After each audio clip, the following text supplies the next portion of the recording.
अरे सुनीला के मैक्सी बड़ा महंगा मिले लगे पगली। अरे ज्यादा महंगा ना होला हो।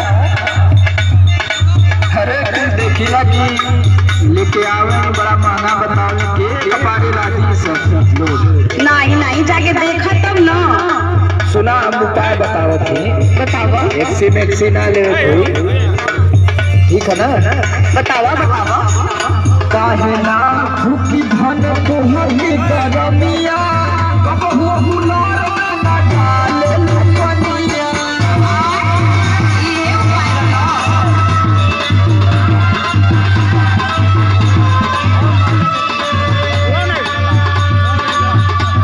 और देखो सही कूलर ठोकल है ओकर मोटर सोटर खराब भइल है। अरे वो पुरान हो। फुल चिपको के नया चाहिए। सुन जितना कहत थी उतना सुन। सुनावा। काहे ना भूखी धन को हरी करमिया कबहू हुलार ना डाले लुकनिया।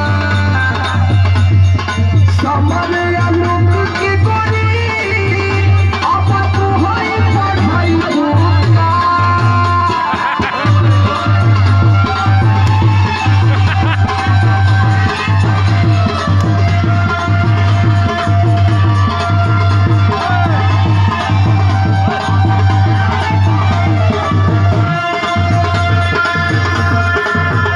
और समर आलोक की गोरी अब तू होई पढ़ाई होगा। करे जाओ करे जा मुझ का पढ़ाई होगा।